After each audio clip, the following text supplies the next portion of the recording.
غرباء غرباء غرباء غرباء.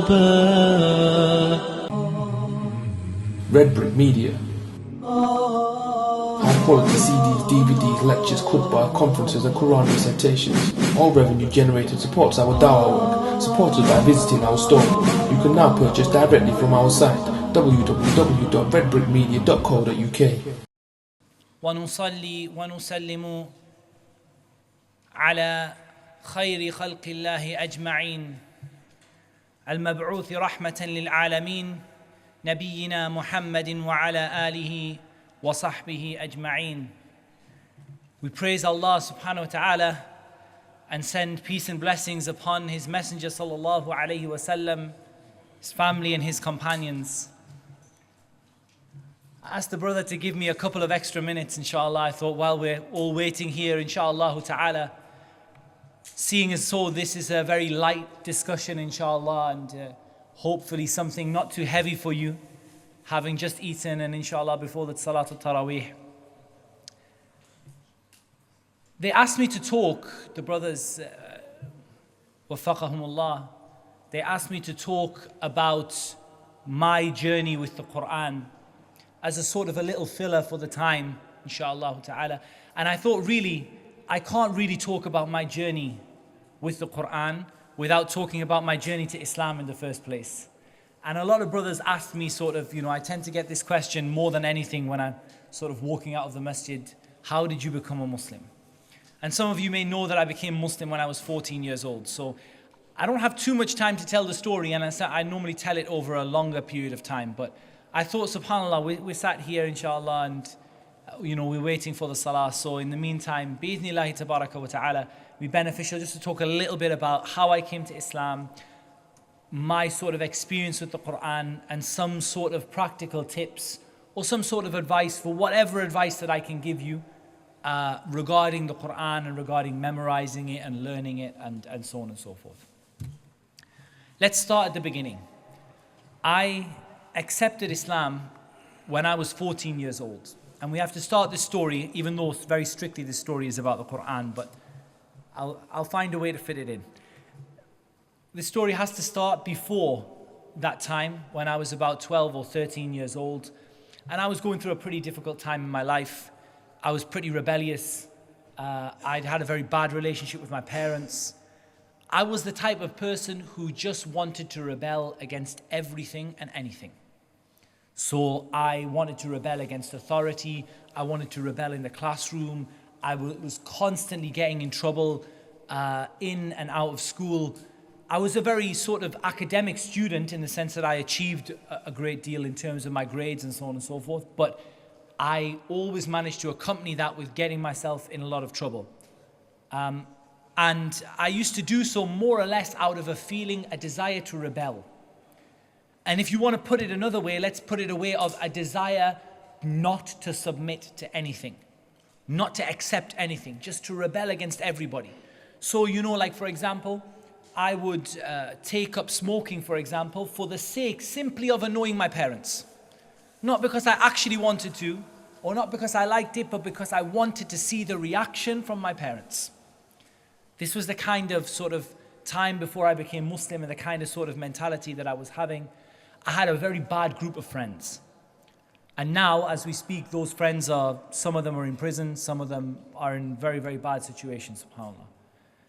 And, I don't think they were bad people as such, but we got into sort of mischief, sort of minor crime, nothing serious, mostly, sort of throwing stones at windows and setting things on fire and that sort of thing. And this was the kind of situation that we were in. And it was a situation where I honestly felt, and now, we reflect upon the ayah when Allah subhanahu wa ta'ala says, وَمَنْ أَعْرَضَ عَنْ ذِكْرِي فَإِنَّ لَهُ مَعِيشَةً ضَنْكًا. The one who turns away from my remembrance, he's going to have a very restricted, a very constricted, a very, very difficult and hard and sort of pressured life.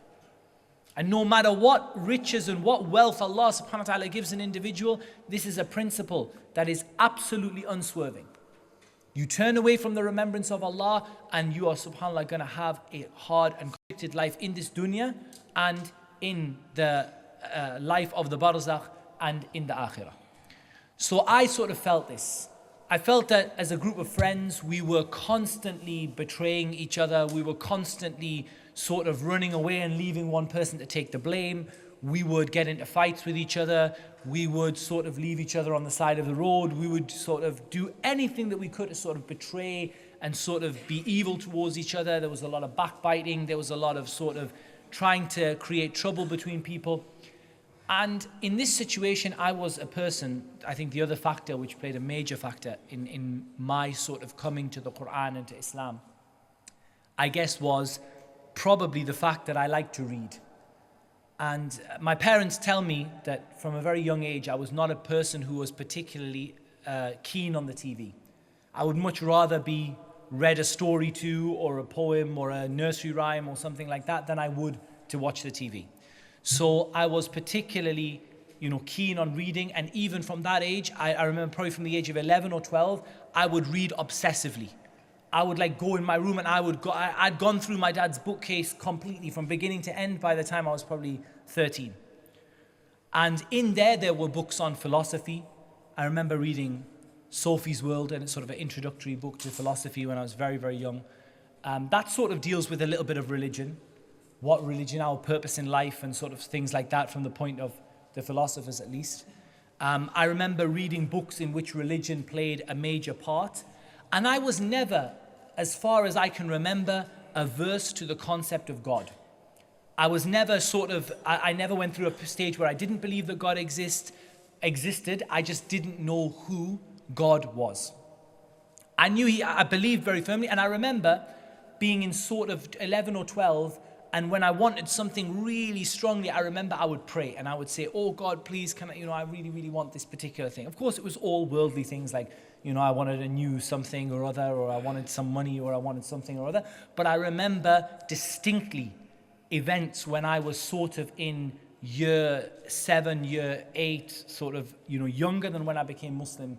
And in this sort of age, I remember distinctly praying. Even though I didn't know who I was praying to and I didn't know what I was doing, but I was very firm on the concept of God. And because I like to rebel, I also like to rebel against my parents and everyone else's concept of religion as well. So I was very much sort of skeptical. I was very, very skeptical of other people's beliefs. I sort of had that kind of, almost a sort of a pride that, I knew better and all these people didn't know what they were talking about. And so it gave me a sort of a, if you like, an impetus or something to motivate me to actually start to read. And I remember being distinctly unhappy with Protestant Christianity, mostly because it doesn't make any sense. And I still believe that today, and I still say that to all the Christians I meet, that Protestant Christianity makes absolutely no sense at all. And especially the Trinity makes no sense. And subhanAllah, this is why Allah subhanahu wa ta'ala, when Allah subhanahu wa ta'ala talks about in the Quran, people who have eyes that they don't see with, and ears they don't hear with, and hearts that they don't think with, subhanAllah, it doesn't make any rational sense to anybody. And it didn't make any to me. And because I was in that sort of mode of rebellion, I was more than happy to sort of reject it and ignore it and turn away from it. Briefly, I looked at Catholicism, more or less because I saw the Catholics were sort of practicing a bit more. At least they go to church on a Sunday. I mean, my parents probably really only went to church when there was a wedding or a funeral. Possibly my grandmother would have taken me to church a couple of times when I was younger, Sunday school a couple of times, but nothing really serious. Church was something much like all the Christians are essentially murji'ah, in the sense that they all believe that, your iman will save you. And, you're in your heart and there's no action. You don't have to act. Just, keep it in your heart, believe in Jesus and you'll be saved, and it doesn't matter what else you do. So in that kind of mentality, there's really no point in coming to church, right? Because you wouldn't go to church to learn something when you don't have to go. And there's no difference in paradise if you go to church or you don't go to church. So I didn't bother, like most children wouldn't and don't today. I looked into Catholicism because I basically thought that Catholicism, the Catholics seemed to practice a bit more.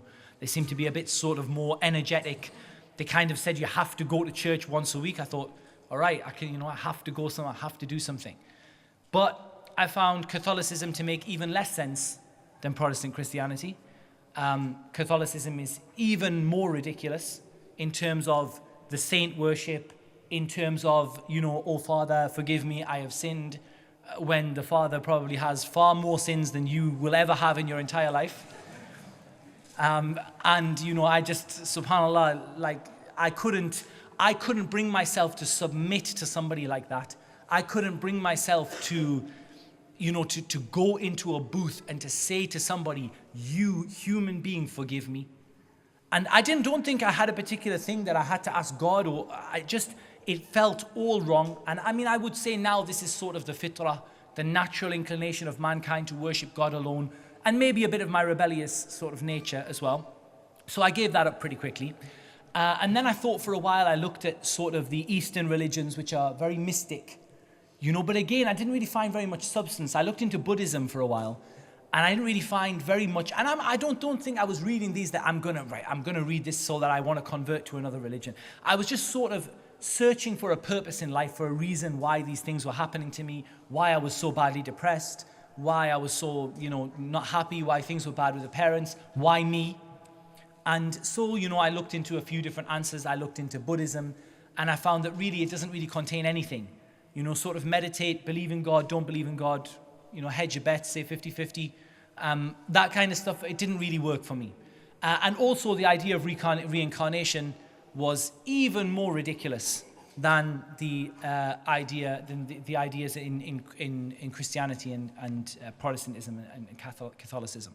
So I sort of thought the idea of reincarnation, that I would come back as a little stone if I was bad, or even worse, that you're reincarnated as a rat or something like that. This was something very, very, very incomprehensible, and it didn't make sense, because quite clearly the dogs and the cats and the rats and so on and so forth were not human beings with intellect who sort of were once human beings, and it didn't make any sense to me, and it didn't really even try to make sense. Likewise, I read about Eastern religion, I read some of philosophy, I read some of the sort of answers as to why we're here, down to the thing of God has abandoned us, and that's why, or there's a, and specifically in Catholicism, I got this whole idea of this war that is going on. This war that's going on between God and the devil, and we just don't know who's going to win. And I thought, this is ridiculous, this is crazy. SubhanAllah, the all-powerful, almighty God doesn't know whether he can beat this pathetic devil who he created. And so, SubhanAllah, you find these people almost have two gods, a God of good and a God of evil. And so there's a war going on, and everything that happens from the devil. And of course, we came across the same issue, the issue that only Islam answers. So if the devil is the cause of evil, then how is it that God allows evil to happen? And all of these things going through my mind, and I sort of just rejected them all. And I came to sort of the conclusion that they were all wrong, and I would just sort of continue with what I had, and I sort of left it at that. Things got a bit better. I moved to high school. I don't know whether you guys have this in Birmingham, but in Newcastle we have 3 schools, primary, middle, and high. So from year 8 to year 9, you move school. So I moved school, and in this school, I found some better friends. I sort of started to be a bit better, and I sort of abandoned my philosophical reading to a certain extent. And what happened was, I started to go to RE lessons. Part of the national curriculum. We had a neo-Buddhist sort of female teacher. She might have been called Mrs. White. And she was not very friendly towards Islam. She used to love to tell the students to put up their hand, how many of you pray 5 times a day? Of course, you're asking a bunch of 13-year-olds. Okay, now, alhamdulillah, maybe our kids, inshallah, 13-year-olds hopefully say, yeah, we pray 5 times a day. But, you're asking a bunch of 13-year-olds in a city that doesn't have a massive Muslim population, doesn't have any Muslim schools. Most of them did not sort of have any concept of hijab. There was probably 1 girl in the school that wore hijab, maybe 2. It was not sort of a, it was a very, very distant from Islam. So most people would say no. She would say, your parents, how often does your dad pray? He prays once a day. He prays Jum'ah. He prays on a Friday. And she would say, yeah, see, this is Islam. Wonderful in theory, but Muslims don't practice it. And I just remember thinking, well, that doesn't really sort of count, because we can't really judge Islam by what the Muslims do, but we need to judge Islam by what Islam is. So I remember sort of being taught the basics of Islam. And she would say, right, comparative religion, sort of God in the three major Semitic religions, Christianity, Judaism, and Islam. What is the concept of God? And I remember her, I think the fact that she didn't believe in any of them helped, because she didn't come and sort of push Christianity down our throat. She came from the principle that Christianity didn't make any sense. And that helped a lot. So she came and said, the Trinity, 3 is 1, 1 is 3, this doesn't make any sense. Judaism, you know, you've got one rule for you and then another rule for you. You know, like the rule for the rabbis and the rule for you, and then the rabbis just re-legislate. And she went through all of that. And then she went, and the Muslims believe in one God and one God alone. And we know what Muslims are like. And sort of continued on with things like that. But the thing that struck me was that the concept of God in Islam was something that I could accept and something that I could submit to completely. I felt one God, all-powerful, wills everything to happen, knows everything. Yeah, that makes perfect sense to me. I can completely accept that. And I suppose this is the beginning of the sort of alarm bells that started to sort of ring in my head, or the sort of like feeling of something, hold on a minute. So then she went through sort of punishment, and she went through in Islam, she went through the 5 pillars, she went through the prayer, and I thought, okay, here we have some people who have to pray. To attain salvation, they have to pray. They have to go to the mosque and they have to pray. Brilliant, makes perfect sense. Don't know how I'm going to pray 5 times a day. It's very, very difficult. 5 times seems an awful long time to pray to me, but that makes sense. Praying all the time, constantly in touch with God, constantly in sort of building a relationship with God, talking to God, you know, sort of praying, supplicating, perfect sense. So it sort of registered with me. Zakat, thought wonderful. Much better than tax. Tax is absolutely horrible and oppressive. Everyone hates to pay tax. Nobody hates to pay zakat. Everyone loves to pay zakat. Zakat is so easy to pay, you don't even notice it go out of your account. I mean, you keep something for a year, then obviously you didn't have a great deal of need for it, and then you pay 2.5%, which is nothing anyway. And subhanAllah, you look at, if the world's sort of 20 or 30 richest people paid zakah, it would effectively erase world poverty completely. And subhanAllah, you see the sort of Western style of dealing with charity, which is that we give charity with one hand and we take it with the other. We give it with one hand, but it's in the form of riba that you have to sort of pay back, and the country will be forever enslaved to the banks and the financial institutions like the World Bank and the IMF and all the rest. And then you have the Muslim system. Zakah, fi sabilillah, bismillah, take it, eat with it, feed your family, those in need. And it made perfect sense to me. Went through the Hajj, thought no problem with that. It's not like you're going to worship an idol, you're going to worship God, makes perfect sense. And basically, she was very factual about what Islam was, while having little digs at the Muslims all the way through. But that sort of factual explanation of Islam began to make me sort of think. And actually, it got to the point where I started to recognize that whenever she talked about Islam, something changed in here, and I want to go and look at it. So I went home and I straight on the internet. And of course, you get so much rubbish on the internet when you start looking for things about Islam on the internet. But that's what happened. And a lot of what I found was true, and some of it was false, and some of it was good, and some of it was bad. And you can imagine the kind of groups like the Ahmadiyya and the Shia and all the rest who sort of have websites when you type in Islam and hit enter. But it started to make me think. And here's where we come to the actual thing that I've been asked to talk about. The Quran. It started to make me think particularly about the Quran. And I don't remember actually reading the Quran before I became Muslim. I don't think I did. I might be wrong because I can't remember very well. I was very young. But I don't think I read the Quran when I was, before I became Muslim.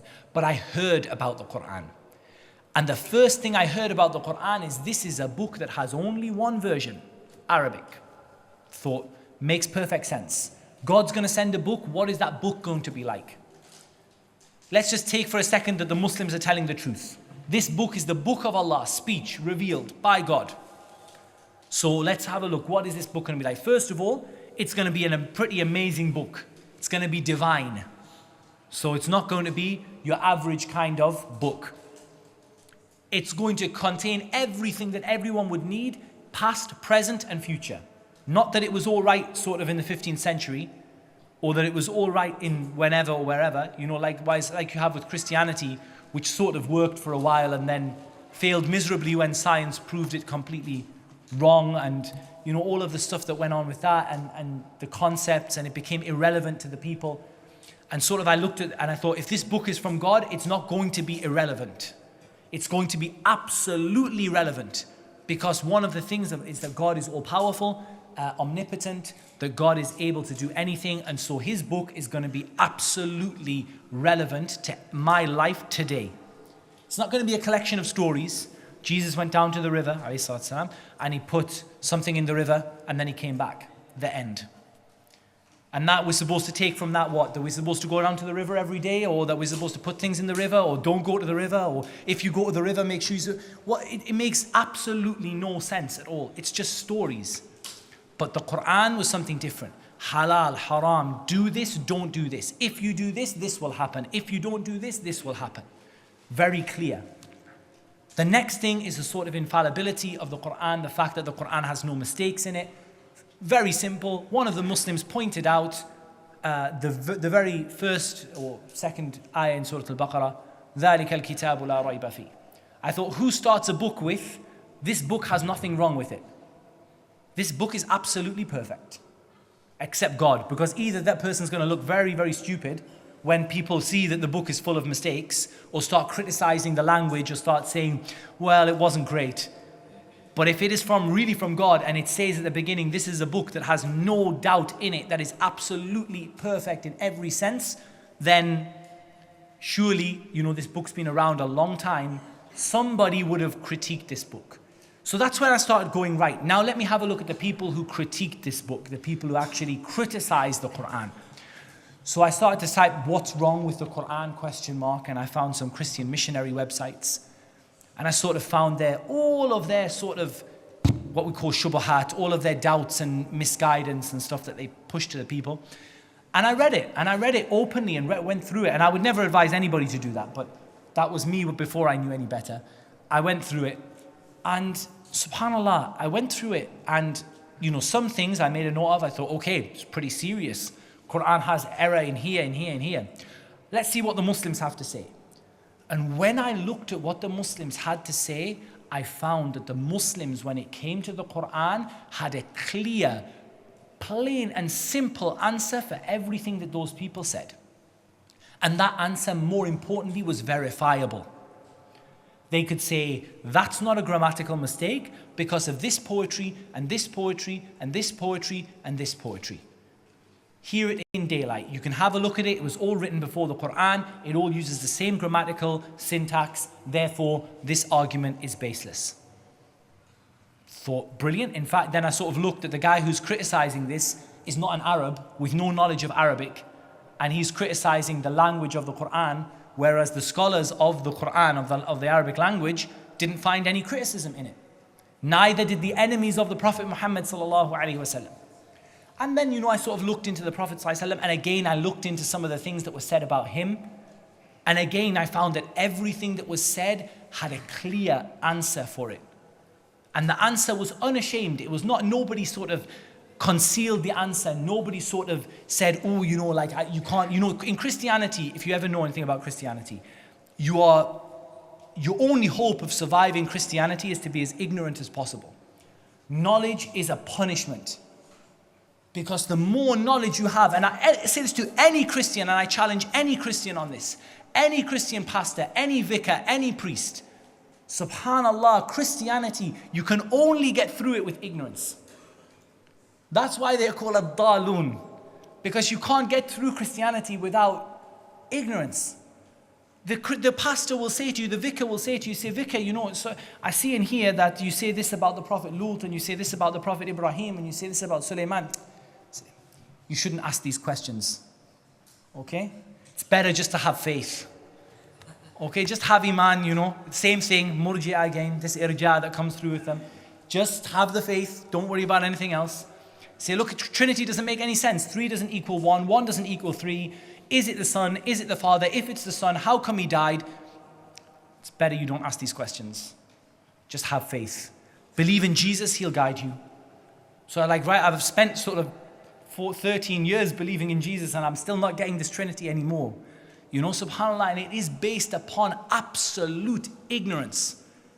And listen to the stories. Listen to the story of Yusuf Estes. Listen to the stories of Joshua Evans and the likes. They'll tell you the same thing. And they knew more about Christianity than I did. They themselves were active in calling people to Christianity, in practicing Christianity. Same thing. They go to the pastor, they go to the priest. He tells you, don't ask questions. Stop asking things. You're going to ruin your faith. And in Christianity, there's a principle that if you ask a question about the religion, it decreases your iman. It takes away from your iman. And I find in the Quran, وَقُلْ رَبِّ زِدْنِي عِلْمًا. Say, oh Allah, increase me in knowledge. Oh my Lord, increase me in knowledge. Anything you ask the Muslims, they would give you such a clear answer to. And anything you ask the Christians, they would sort of say, So you say, subhanAllah, you accuse the Prophet Muhammad ﷺ of X, Y, Z, but you believe that Ibrahim and Lut and Sulaiman and whatever all did the same. So does that not make him a prophet in your eyes? Since you claim the same things that you accuse him of, you accuse all of the prophets of. Except with the exception of Isa alayhi salatu salam. And subhanAllah, you know, they will say, yes, but you know, and essentially what does it come down to? It comes down to the fact that he was an Arab. He wasn't from the place that they expected him to be from, and they had no other evidence other than this. And I started to think, and just sort of in my mind, I had, well, to be honest, if you look at sort of all of the prophets, they were all sent from that sort of region broadly. All the ones we know about were sent from that sort of region, perhaps with the exception of a couple, but certainly the vast majority were sent from that sort of Middle Eastern region. So why wouldn't Allah subhanahu wa ta'ala send another prophet from that region? Likewise, what did that prophet bring? You know, subhanAllah, asked nothing for himself. Didn't seek any worldly gain. That leaves you with only one thing. If he didn't seek worldly gain, that means either he was suffering from insanity or either he's telling the truth. And everything about his life says that he was absolutely sane and he knew absolutely what he was doing. In fact, the Christians will tell you that he was absolutely sane and he knew what he was doing and he was very devious and so on and so forth. That's what they'll say about him. So you say, if you say he's sane and he's telling the truth and he doesn't take any advantage for himself, nothing at all. They say, oh, well, he had more than 4 wives. Say, subhanAllah, but who are they?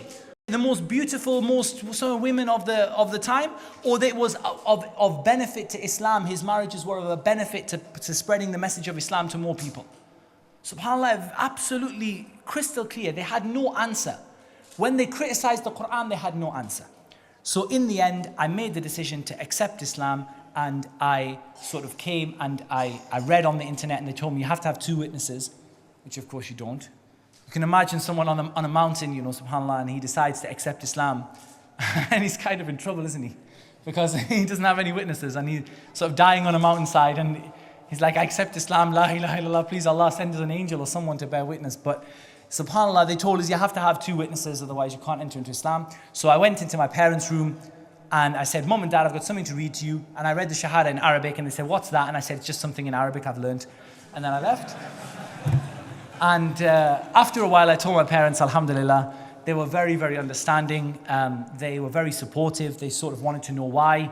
I think my mum had guessed it for quite some time when she'd seen sort of 6 weeks of me sort of mixing with the Muslims and getting to know Islam.